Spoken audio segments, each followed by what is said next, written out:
श्रोतेहो नमस्कार. पुढच्या भागात आपलं स्वागत आहे. गावकुसू आणि शनिवारवाड्याची तटबंदी इथपर्यंत आपण आलो होतो. त्याच्या पुढचा भाग आपण सरांकडनं जाणून घेऊया. त्या गावकुसाचं अजून एक वैशिष्ट्य असं की नानासाहेबांनी एवढा मोठा घाट घातला, ते याच्यापर्यंत आणलं, दारुवाला पुलापर्यंत आणलं, तिथून ते पुढे गेलं असतं तर त्या भागात मधल्या एक बारामोरी म्हणून एक ठिकाण आहे. आता ते तिथल्या लोकांनाही माहीत नाही आहे, पण 30-35 वर्षापूर्वी मी गेलो होतो आणि शोधत होते, तर काही म्हाताऱ्या लोकांनी सांगितलं की ह्याच्या खालनं मोठी मोरी जाते. हो का? हां, म्हणून त्याला बारामोरी म्हणतात. आणि ती अशी 7-8 झाकणं होती लोखंडी मोठमोठी. ती उचलून खालनं पाणी जोरात वाहतंय असा आवाजही येत होता. त्याचा एक रेफरन्स असा मिळतो की पेशव्यांनी त्याच वेळी एक मोठा गटर म्हणजे नाला किंवा गटर असं तिथपासनं सरळ बांधून म्हणजे दक्षिणोत्तर नदीला मिळवलं होतं. अच्छा. तर त्याला गंधा किंवा गांधा नाला म्हणायचे. गांधा नाला. सुवर का? सुवर. तो गांधा नाला म्हणजे माझा असा अंदाज आहे की गंदा नाला असावा, म्हणजे थोडक्यात घाण ड्रेनेज. आणि तिथे ते बऱ्याचशा तिथल्या ज्या पेठा होत्या तिथपर्यंतच्या कसब्याचा भाग, त्याचं सगळं एकत्र मोऱ्या एकत्र करून तिथनं तो जोडला असावा. आणि मग तिथनं नदीपर्यंत त्यांनी तो बांधून घेतला, म्हणजे ते नागझरीत पाणी जायला नको म्हणून. अच्छा, मिक्स नको व्हायला. असंही असू शकेल. आता तो कोणालाच सापडत नाहीये. त्याचा काही ट्रेस पण नाही. त्याच्यात पाणी वाहतं, तो काही खणून कोणी कधी बघितलं नाही. आणि त्यामुळे तो बडा मोरी परत तोच होतोय. 12 इमाम, बऱ्या अरब, तसं ते बडा मोरी असं असणार. बडा म्हणजे सगळ्यात मोठी मोरी. बडाचा अर्थ श्रेष्ठ, मोठा, की ज्याला इतर सगळ्या मोरे येऊन मिळतात आणि मग एकत्रितपणे ते पुढे जातात. पण तो काही कुठं मलाही ट्रेस लागला नाही. दुसरं एक वैशिष्ट्य असतं त्या पाईपलाईनचं की आपण बुधवार म्हणजे आता दगडूशेठ हलवाई गणपती जिथं बसतो तिथं जलमंदिर म्हणून होतं, ते मागच्या भागात आपण सांगितले. आणि तिथनं तो एक पेशवे नाला म्हणून अमृतेश्वरापर्यंत त्यांनी बांधून काढलं होतं. ते सांगितलं होतं का मी मागच्या वेळी? डिटेल नव्हतं, उल्लेख केला होता. हां, तर काय झालं की तिथून त्यांनी म्हणजे त्या जलमंदिरापर्यंत ते सगळी पाईपलाईन आणून सोडली. आता पाणी हे ग्रॅव्हिटेशनल फोर्सने वाहणार होतं. तुम्ही जरी लाकडी दट्टे मारून बंद केलं तरी ते कायमचं बंद होत नाही ना. बरं. ते कुठेतरी वाट शोधणारच, नाही तर ते उंच उडतं मग तिथून. तर हे जे पाणी वाहतंय त्याला एक्सेस पाणी कुठेतरी नदीला गेलं पाहिजे की नाही. बरोबर. म्हणून मग त्यांनी काय केलं, एक साधारणपणे एक 6-7 फूट किंवा 8 फूट साधारण रुंदी आणि एक 15 फूट खोल असं एक चर म्हणजे बांधीव संबंध एक चॅनलच म्हणून आपण असा काढला त्यांनी. कुठपासनं त्या आत्ता समजा आपण खूण दगडूशेठ हलवाई गणपती म्हणले, तिथपासनं तो सरळ पुढे गेला. हां, ओके. नंतर बुधवार चौक जो आहे तिथून थोडासा वळला तो आणि मधला एक बोळ आहे, शालुकाराचा बोळ वगैरे म्हणतो आपण, बहुरंगारी गणपती बसतो, त्या मार्गाने तो शनिवारवाड्याच्या नैऋत्य बुर्जापर्यंत आणला. आणि तिथून तो सरळ अमृतेश्वरापर्यंत गेला आणि तिथं नदीला मिळाला. आणि तो 1872च्या नकाशात दाखवलेला व्यवस्थित. ओके. मागे एकदा असं झालं होतं की तिथे रस्ता खंडना ह्याचं काही अवशेष मिळाले आणि पाणी वाहत होतं तिथनं. आत्ता म्हणजे एक 5-7 वर्षापूर्वीची गोष्ट आहे. तर आपल्या हौशी लोकांनी बरोबर जाऊन फोटोही काढले होते आणि कात्रजचा नळ अमुक तमुक. तर तेव्हा मला प्रश्न पडला होता की कात्रजचं नळ नाही हे यांना सांगावं कसं, कारण कात्रजचा नळ एवढा छोटा आणि इकडनं नव्हताच, या बाजूनी नव्हताच, तो शनिवारवाड्याच्या आग्नेयेला तिथंच थांबला होता तो. तर हा त्याला एक बायपास होता त्या पाण्याला निचरा होण्यासाठी शुद्ध पाणी, पण निचरा होण्यासाठी एक्सेस पाणी, एक्सेस म्हणू आपण ते, तिथून जायला बायपास त्याने तिथून तो काढला होता. आता त्या तिथला जो विश्वास होता अलीकडचा, तपकिरी गल्ली जी म्हणतो ना आत्ता हम्म, आपण, हम्म. त्या तपकिरी गल्लीच्या तोंडाशी नाना हौद होते. हम्म. नाना हौदाच्या त्या उच्छ्वासातनं सरदार हरिपंत फडके म्हणजे जे नानासाहेब पेशव्यांच्या काळात म्हणजे मोठे मुत्सद्दी होते, पराक्रमी सरदार होते, पण ते पुढच्या काळात जास्त उत्कर्ष झाला त्यांचा. ते पेशव्यां म्हणजे मराठ्यांच्या सैन्याचे सेनापती झाले आणि माधवराव पेशवे आणि सवाई माधवराव दोघांच्याही कारकिर्दीत इथपर्यंत त्यांची- हरिपंत फडके वजनदार अत्यंत माणूस, अत्यंत धोरणी मुत्सद्दी असा माणूस होता. त्यांनी फडके वाडाही बांधला रविवारच्या रविवार. तोंडाशी. हम्म. जुनी हे होती ना केदारवेस जी होती त्याच्या तोंडाशी समोर फडके हौदही तिथे बांधला त्यांनी. हो, तर तो हो. फडके हौद जो आहे तर त्या उच्छ्वासातनं त्यांनी पाईपलाईन घेऊन तपकिरी गल्लीतनं, कारण तेव्हा शनिवारवाडा म्हणजे नानावाड्याचं चौक ते सुगंधी चौक किंवा फडके हौद चौक हा रस्ता हा होता. रस्ता ना, बरोबर आहे, ते तुम्ही सांगितलं होतं. तिथं लाल मालाची मोकळी जागा वगैरे ते सगळं होतं. त्यांनी आणि बोळ जो होता तपकिरी गल्लीचा तोच मुख्य रस्ता होता. त्यांनी घेऊन त्या तपकिरी गल्लीच्या पुढे रविवारात तोंडाशी त्यांनी एक फडके हौद म्हणून मोठा हौदही बांधला होता. त्याच्या पुढची एक गमतीची गोष्ट म्हणजे ब्रिटिशांच्या काळात 1850च्या आसपास त्याच तपकिरी गल्लीचं तिथनं गेलेला शेवट जो होता तिथला जो उच्छ्वास होता तिथून एक पाईपलाईन, मला वाटतं ते गिरी गोसावी म्हणून जे सत्पुरुष होते ज्यांनी मंगळवार पेठेत नरपतगीर विष्णू मंदिर बांधलं, तिथे एक मोठा हौद बांधला त्यांनी लोकांना पाण्यासाठी. आणि त्या फडक्या हौदाच्या उच्छ्वासातनं त्यांनी तो तिथे- नागझरीच्या खालनं नेला. नागझरीच्या खालून? हो, तिथून नळ नेला सरळ आणि तो सोमवार पेठेत सोमवार मंगळवार एकच आहे तो भाग. तिथं त्यांनी जे नरपतगीर विष्णू मंदिरच म्हणायचे त्याला, आता ते मंदिर पडलं वेगळ्या, आता नवीन जीर्णोद्धारित स्वरूपात आहे आता ते, पण फार सुंदर आणि देखणं मंदिर होतं. आणि ती छोटीशी गल्ली होती, तिथे त्याने एक मोठा पाण्याचा हौद बांधला होता लोकांसाठी. आणि त्याचं पाणी कात्रजला म्हणजे ते फार वैशिष्ट्यपूर्ण आहे की नागझरीच्या खालनं, आणि ते त्या नकाशात दाखवलंय. हेही तितकंच वैशिष्ट्यपूर्ण, आपण खोटं म्हणू शकत नाही ते, कारण ती पूर्ण त्यांनी पाईपलाईन त्याच्यात दाखवली त्या हौदापर्यंत गेलेली. त्यामुळे असेही पुढे उपयोग होत होते आणि तिथनं लोक फाटे घेऊन पुढे आपले एक्सटेन्शन करत करत बरोबर हौद बांधत होते. त्यामुळे ती तटबंदी त्यांनी दारूवाला पुलापर्यंत आणून ठेवली. त्याच्या पुढं काही काम झालं नाही, त्यांचं निधनच झालं. आता शनिवारवाड्याचं काय झालं होतं की शनिवारवाडा आत्ता जो मेन वाडा आहे मुख्य, त्याचं पूर्ण प्लिंथ आहे त्याची चौकोनी. आणि मग त्याच्या पूर्वेचा जो भाग आहे सगळा, तर पूर्वेच्या भागात चिमणबाग आत्ता जे आहे आतलं, तिथे हो, उत्खनन हो. करून त्यांनी ती चिमणबाग वगैरे केलं आहे तिथे. आणि ती सबंध पट्टी म्हणजे मला वाटतं जवळजवळ 60 एक फुटाची पट्टी ती नानासाहेबांनी घेतली आहे सगळी लोकांची घरं आणि हे, आणि त्यांना पर्यायी जागा देऊन ती वाड्याच्या ह्याच्यात इन्क्लूड केली. ती बांधकामं हळूहळू एका बाजूला चालू होती, तट जरी बांधला नव्हता तरी. ते चिमणबाग बांधली त्यांनी. चिमणबागेला लागून गणेश रंगमहाल म्हणून एक फार मोठा भपकेबाज दिवाणखाना बांधला. दुमजली होता तो, वरती त्याला गॅलरी आणि खाली सबंध दरबार हॉल, आणि त्याला नाव गणेश रंगमहाल दिलं होतं.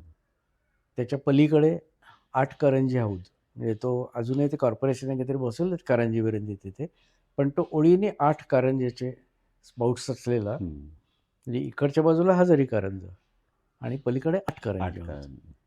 नंतर तिथे एक छोटी इमारत होती, तिथं मेघडंबीर बांधली 3ऱ्या मजल्यावर, म्हणजे असं गोल छत असतं मेळ, आणि तिथे म्हणजे बसण्यासाठी जागा तिथे अशी.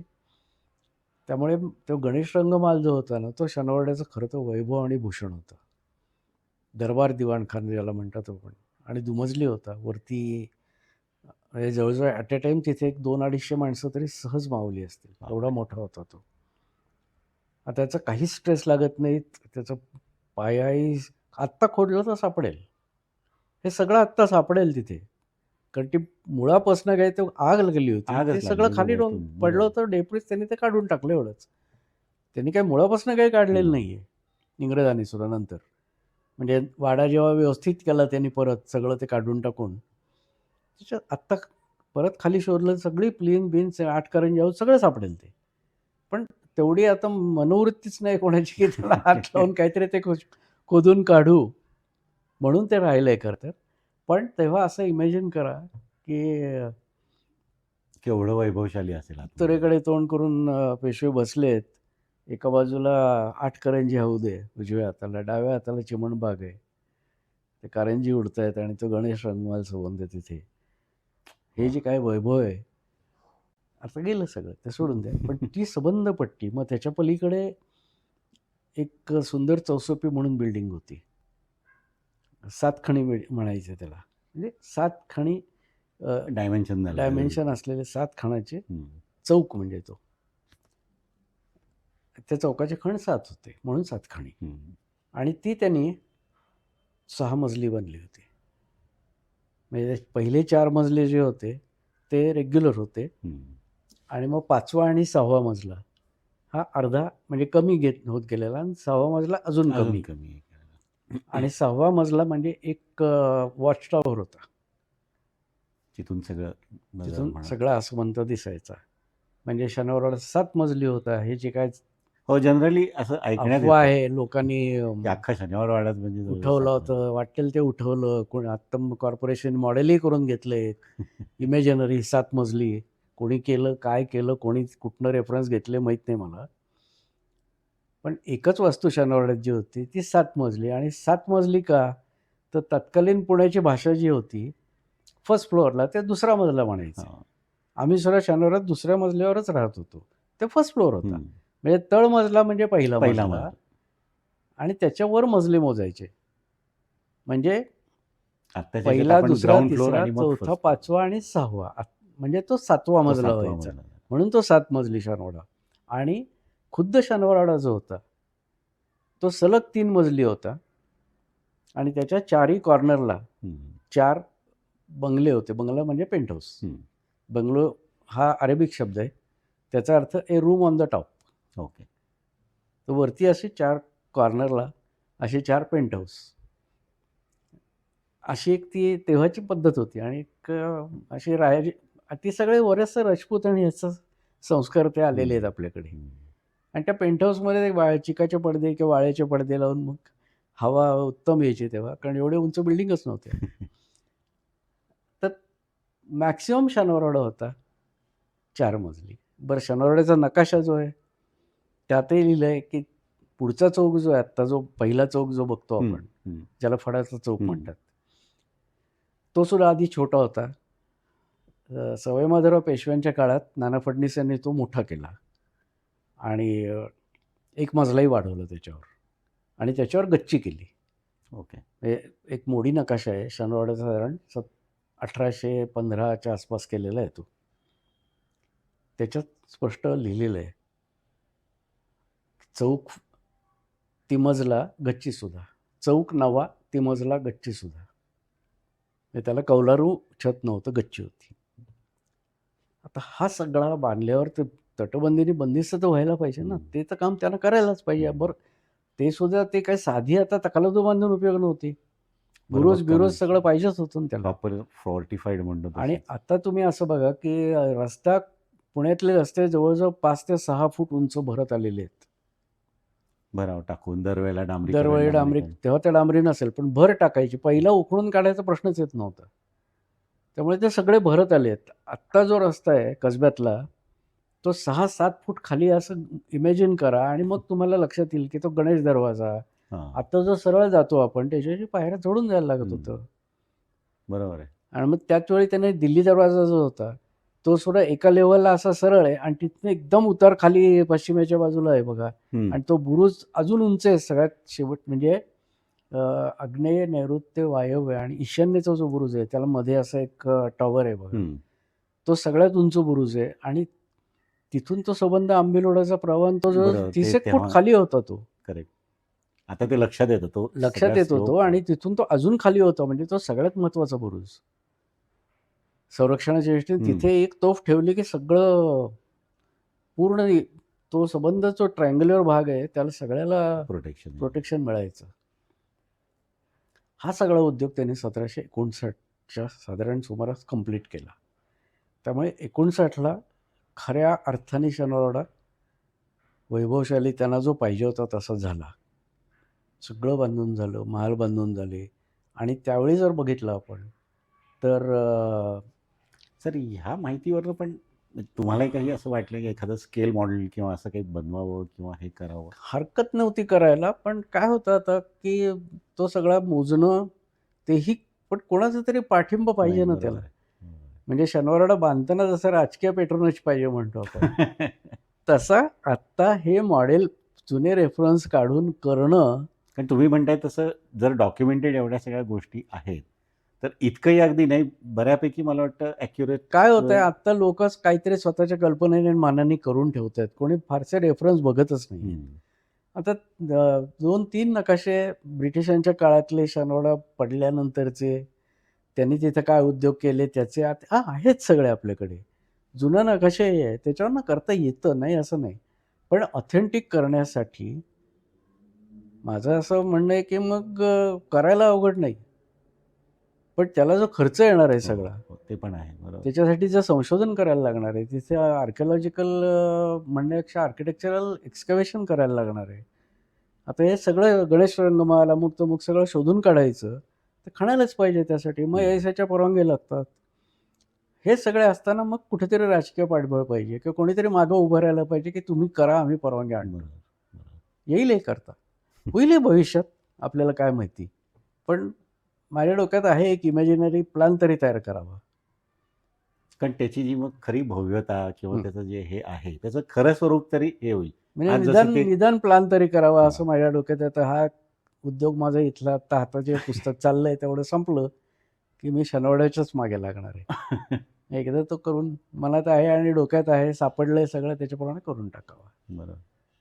तर आता इथं आपण आलो शनिवारवाड्यापर्यंत. इथपर्यंत त्यांची बरीचशी योजना झाली होती आता. कंप्लीट झाली होती.